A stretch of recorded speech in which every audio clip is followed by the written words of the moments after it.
I forgot my reading glasses at the coffee shop after meeting my daughter for lunch. A small mistake that would unravel everything I thought I knew about my family.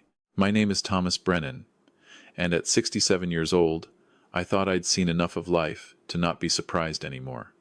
I was wrong. It was a crisp October afternoon in Vancouver when Claire and I had met at Greenleaf Cafe, our usual spot near Stanley Park.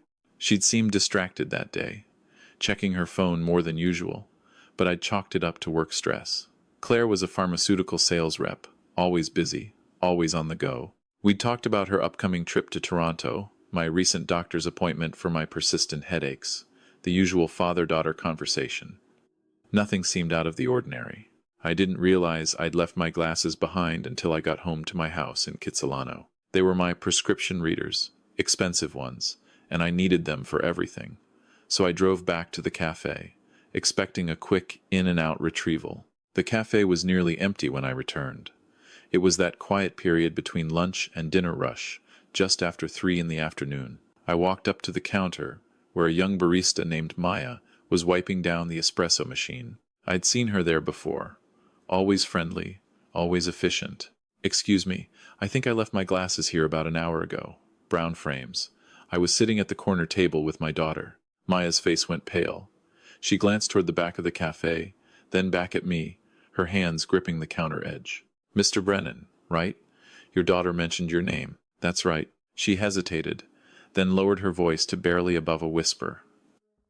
"I need to show you something. Can you come with me to the office? And please, promise me you won't panic or do anything rash." My heart started beating faster. "What's wrong? Is it about my glasses?" "It's about your daughter.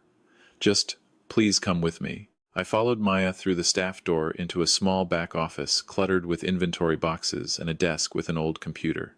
She closed the door behind us and pulled out her phone with shaking hands. "I don't know how to say this, so I'm just going to show you. After you left, your daughter stayed. She made a phone call. I was cleaning the table next to yours when I heard her, and something about her tone made me, I'm sorry. I started recording. I know I shouldn't have, but something felt wrong." She pressed play on a video file. The image was shaky, taken from what must have been Maya's apron pocket level, showing the underside of a table and part of Claire's designer heels. But the audio was crystal clear. Claire's voice, my daughter's voice, the one that used to ask me to check for monsters under her bed, came through the speaker. "No, Mom, he doesn't suspect anything. The headaches are getting worse, just like we planned. He told me today his doctor wants to run more tests, but by the time they figure anything out, it'll be too late. Yes, I'm being careful with the dosage. A little bit in his coffee every morning, not enough to kill him quickly, just enough to look like natural cognitive decline." There was a pause. My legs felt weak. I grabbed the edge of the desk. Claire continued. "The neurologist will probably diagnose early onset Alzheimer's or some kind of degenerative brain disease. No one tests for this particular compound. It's not even on the standard talk screens. I've been researching this for months, Mom. Trust me. Dad's will leaves everything split between us, but with power of attorney, we can start moving assets before he's completely gone. The house alone is worth $2 million. And then there's his retirement accounts, the investment properties." Another pause as she listened. "I know you're worried, but we're hemorrhaging money. Richard's business is failing. We're 3 months behind on our mortgage, and if we don't do something soon, we're going to lose everything. Dad's pension is just sitting there. He doesn't need all that money living alone. He's 67. He's had a good life. This is our only option." The video ended. I stared at Maya's phone screen, now black, seeing my own shocked reflection in the glass. "I'm so sorry," Maya whispered. "I've been agonizing over whether to show you this all afternoon, but I couldn't just let it go. My grandmother died last year, and if someone had been, I just couldn't. I couldn't speak. My mouth opened, but no words came out. My daughter, Claire, my little girl, who I'd raised alone after my wife Sarah died of cancer 12 years ago. The daughter I'd put through university, supported through her wedding, helped with the down payment on her first house. She was poisoning me. Mr. Brennan, are you okay? Should I call someone?" I held up a hand, trying to process. The headaches.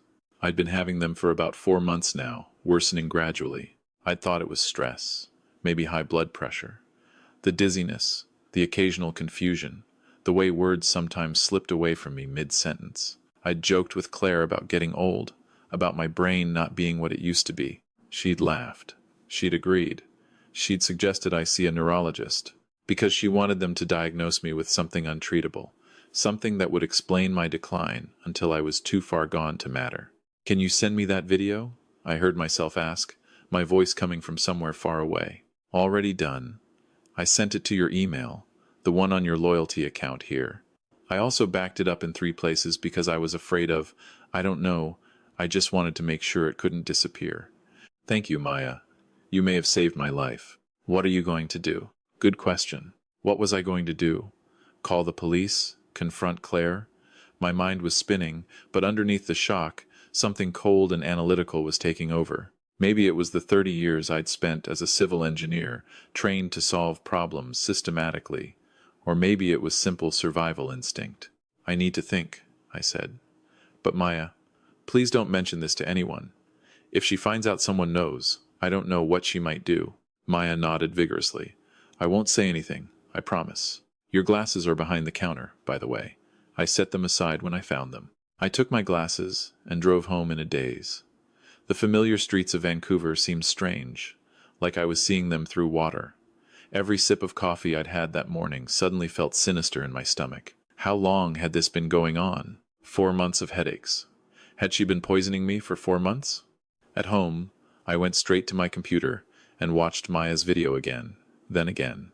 I listened to my daughter casually discuss my murder with my ex-wife, Patricia. We'd divorced 15 years ago, not because of any dramatic falling out, but because we'd simply grown apart after Sarah died. Patricia had remarried, moved to Toronto, and we'd maintained a cordial relationship for Claire's sake. Apparently, that cordiality masked something much darker. I thought about my morning routine. Claire had convinced me 6 months ago to let her stock my kitchen with food, saying she worried about my nutrition. She'd been bringing over groceries every week, including my favorite coffee beans. Colombian roast. She knew I loved them. I walked to my kitchen and looked at the bag of coffee sitting on the counter. Such an innocent thing. Such a deadly thing. I didn't drink any more coffee that day, or the next. I poured the entire bag down the garbage disposal and watched it swirl away. But I couldn't just stop there. I needed to know what she was using, how she was doing it, and most importantly, I needed evidence that would hold up beyond a secretly recorded phone call. I also needed to understand why Patricia was involved.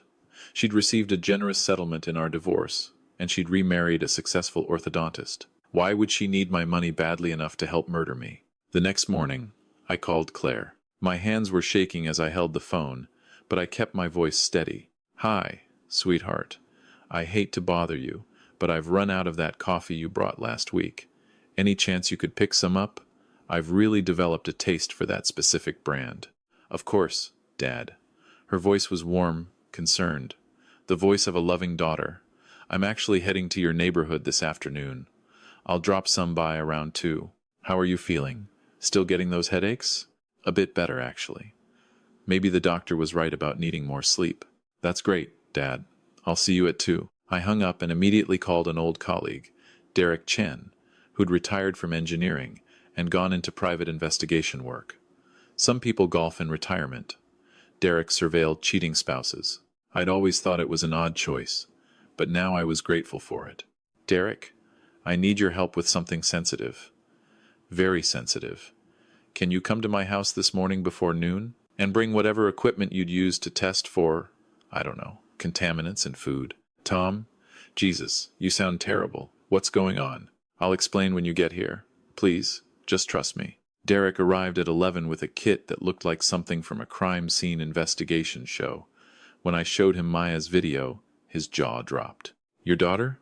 Tom, we need to call the police right now." "With what evidence?" "A secretly recorded phone call that might not even be admissible. I need more. I need to catch her in the act, and I need to understand the full scope of this. She mentioned her mother is involved. I need to know who else knows, who else is complicit." Derek studied me for a long moment. "You're handling this remarkably calmly for someone who just found out their daughter is trying to kill them. I'll fall apart later. Right now, I need to be smart." We set up hidden cameras in my kitchen, tiny things Derek assured me were undetectable.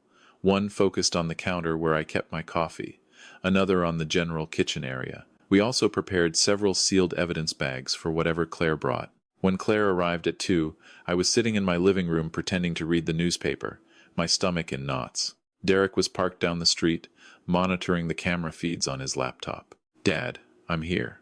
Claire's voice sang out from the kitchen. So normal, so cheerful. I walked in to find her unpacking groceries. There it was, a new bag of the same Colombian coffee. "You're an angel," I said, hugging her. She felt thin in my arms, fragile. When had she gotten so thin? Had the stress of planning my murder been eating away at her too? "It's no problem, Dad. I also brought some of those protein bars you like, and I baked banana muffins last night. I know they're your favorite." Banana muffins. Sarah used to make those. Claire had learned the recipe from her mother. The thought of those muffins, which I associated with love and comfort, being turned into poison delivery systems made my stomach turn. "That's so thoughtful. Let me make us some tea." "Actually, Dad, I can't stay. I have a client meeting in 40 minutes. But you enjoy the muffins, okay? There's a dozen there. You should eat at least one a day. Keep your strength up. One a day. A steady dose." After she left, I stood in my kitchen staring at the coffee and muffins like they were vipers. Derek came in through the back door. Got everything on camera. She definitely did something to the coffee. I saw her pull out a small vial. Couldn't see exactly what, but it's on video. Let's bag this stuff and get it tested. The testing took 3 days. 3 long days where I ate nothing that Claire had brought, where I pretended everything was fine in our daily text exchanges, where I lay awake at night wondering how I'd missed the signs that my daughter was capable of this. Derek called on the 3rd day. "Tom, you need to sit down for this. Just tell me." The compound is called dimethyltryptamine. It's a nerve agent, agricultural grade, usually used in very diluted forms for pest control. In the concentration found in your coffee and those muffins, it's designed to cause progressive neurological damage. Symptoms mimic several degenerative brain diseases: headaches, confusion, memory loss, eventual complete cognitive breakdown. It's almost undetectable because by the time someone thinks to look for poisoning, the victim is too impaired to advocate for themselves, and the family usually accepts a diagnosis of dementia or Alzheimer's. I felt cold all over. How long before it would have killed me? At this dosage, you'd have been severely impaired within another 2 months, completely non-functional within 6. Actual death would probably take a year, maybe 18 months. You'd waste away in a care facility while your power of attorney, presumably your daughter, liquidated your assets. Can you trace where she got this? That's where it gets interesting. Dimethyltryptamine in this concentration isn't something you can just buy. It requires special licensing. But I found a sales record, Tom. Your ex-wife, Patricia? Her husband, Dr. Leonard Huang. He has access through his dental practice. They use industrial-grade chemicals for sterilization, and the supplier he uses also handles pest control compounds. I think Patricia got it through him, so Leonard was involved too. Or maybe he was an unwitting accomplice, his credentials misused by his wife. Either way, the conspiracy was wider than just Claire. What do I do, Derek? You go to the police. Now. We have the video, we have the physical evidence, we have the compound identified. This is attempted murder, Tom. Premeditated, calculated, ongoing attempted murder. But I hesitated. Because Claire was still my daughter. Because once I made that call, there was no going back. Her life would be over. She'd go to prison. And part of me, the part that remembered teaching her to ride a bike and helping her with math homework and walking her down the aisle at her wedding, that part couldn't quite let go. I need to understand why first. I need to talk to her. Tom, that's insane. She's trying to kill you. I know. But I need to hear it from her. I need to know if there's any piece of my daughter left in there, or if I've already lost her completely. Against Derek's vehement protests, I called Claire that evening. "Sweetheart, can you come over tomorrow? There's something important I need to discuss with you. About my will, actually." There was the briefest pause before she answered, and I wondered if I'd imagined the hint of eagerness in her voice. "Of course, Dad. Is everything okay?" "Everything's fine. I've just been thinking about the future, about making sure you're taken care of. Can you come around 10? I'll be there." I didn't sleep that night. I lay in bed, staring at the ceiling, thinking about all the moments that had led here. Had I failed her somehow? Had I been too lenient, too generous? Had losing her mother at such a young age broken something in her that I'd never noticed? The next morning, Derek parked his surveillance van 2 houses down, ready to record everything. I'd also called my lawyer, Elizabeth Warren, and explained the situation. She'd been horrified but agreed to be on standby.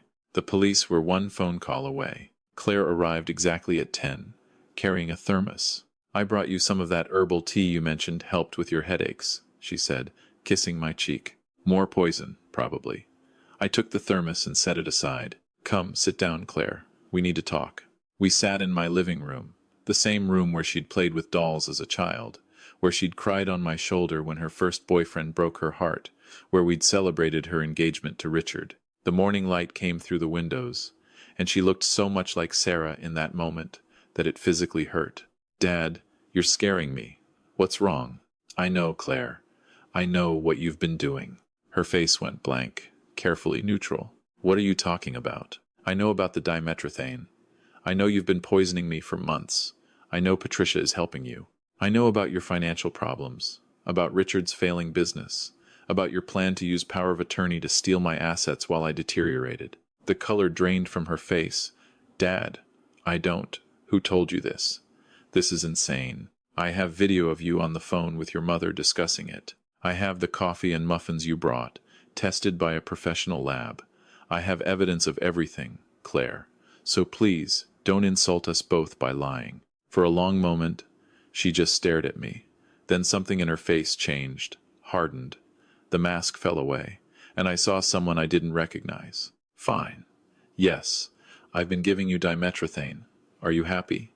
Is this what you wanted to hear?" The casual admission, the lack of remorse, it was like being punched in the chest. "Why, Claire? Help me understand why." "Why?" She laughed, a bitter sound. "Because you're sitting on millions of dollars that you don't even need. You live in this house alone. You don't travel. You don't do anything. Meanwhile, Richard and I are drowning. We're about to lose our house, Dad. Our house. The one you helped us buy, remember?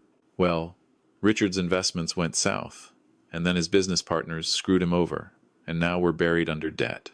You could have asked me for help." "Asked? Like I've been asking for the past year? You gave us $20,000 last Christmas, Dad. $20,000.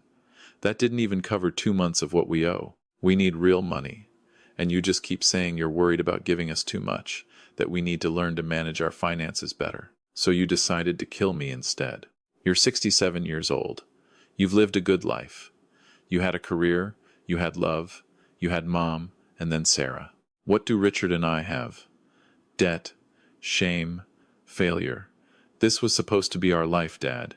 We were supposed to be successful, happy, but we can't get there without capital. And you're hoarding it all like some kind of dragon sitting on gold. I'm hoarding the money I worked my entire life to earn, the money I was planning to leave you anyway when I actually died of natural causes. When? When would that be? You're healthy, Dad. You could live another 20 years. We don't have 20 years. We don't have 2 years. We need help now. I looked at this woman, my daughter, and tried to find any trace of the person I'd raised. And Patricia? What's her stake in this? Claire's laugh was sharp. "Oh, Mom's broke too. Turns out Leonard has a gambling problem. They're mortgaged to the hilt, and the dental practice is barely staying afloat. She needs her share just as badly as I do. So the two of you decided to murder me. It's not murder if you were just going to die eventually anyway. We're just accelerating the timeline, and you wouldn't have suffered, Dad. You'd have just slowly forgotten everything, gone peaceful in some care home, thinking you were back in the 1980s or something." The detachment in her voice was chilling. This wasn't a momentary breakdown, wasn't a crime of passion. This was calculated, rationalized, justified in her own mind. "Did Richard know?" She hesitated. "No. He knows we're getting an inheritance soon, but he doesn't know how soon or why. I didn't want to burden him with the details. At least one person in her life was innocent of this. What happens now, Dad? Are you going to call the police?" "I should.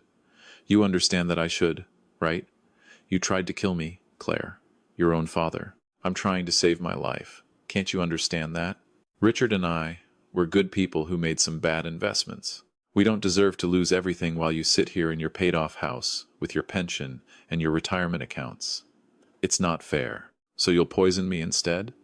That's your definition of fair? What I did was practical. Ruthless, maybe, but practical. You taught me to be a problem solver, Dad. Remember, you always said that engineers look at problems and find solutions. Well, I found a solution. I stood up, my legs shaky. Get out of my house. Dad, get out. I can't look at you right now. I can't even breathe the same air as you. What are you going to do? I'm going to call my lawyer. I'm going to change my will. And then I'm going to decide whether to call the police or just let you live with what you've done. You wouldn't turn in your own daughter. You poisoned your own father. I guess we're both discovering what we're capable of. Claire stood, her handbag clutched tight. If you go to the police, it'll destroy our family. Everyone will know. Is that what you want? To humiliate us publicly? You destroyed our family the moment you put poison in my coffee. Everything after this is just consequences. She left without another word. I stood at the window and watched her drive away, this stranger who wore my daughter's face. Derek came in from the van, got every word recorded. Tom, you need to call the police now. She's admitted to everything. I know, but I didn't call them. Not that day. Instead, I called my lawyer and changed my will. Everything I had, the house, the investments, the retirement accounts, all of it went to charity. The Vancouver Food Bank, the Cancer Society in memory of Sarah, scholarships for engineering students. Claire and Patricia would get nothing. Then I called Patricia in Toronto. Thomas, this is unexpected. I know what you and Claire have been doing. I know about the dimetrothane. I have evidence, recordings, lab tests, everything. Silence on the other end. Then, quietly, are you calling the police? That depends. I want to know if Leonard knows. No. God, no. He'd divorce me if he knew I'd used his credentials to obtain restricted chemicals. He has no idea. And you were willing to kill me for money? After everything we shared? After Sarah? Her voice cracked. I'm desperate, Thomas. Leonard's gambling debts. We're talking hundreds of thousands. There are dangerous people involved. I thought if I could just get my share of your estate, I could pay them off, save my marriage, save our lives. So you'd take mine instead. I'm sorry. I'm so sorry. But I was out of options. You had the option of not being a murderer. That was always an option, Patricia. I hung up. For days, I wrestled with what to do. The evidence sat in Derek's safe. The recordings backed up in multiple locations. One phone call, and both Claire and Patricia would be arrested. They'd go to prison. Their lives would be over. But they were still my daughter and my ex-wife, the mother of my first child, though Sarah was gone now. And some part of me couldn't quite make that final step. In the end, I didn't call the police. Instead, I did something else. I contacted both Claire and Patricia and arranged a meeting with my lawyer present. I laid out what I knew, showed them copies of the evidence, and explained the new terms of their lives. I'm not going to the police, I said, watching the relief flood their faces. But understand this is not mercy. This is me protecting myself and ensuring justice. I slid documents across the table. These are legal agreements. You will both sign them. Claire, you will never contact me again. No calls, no visits, nothing.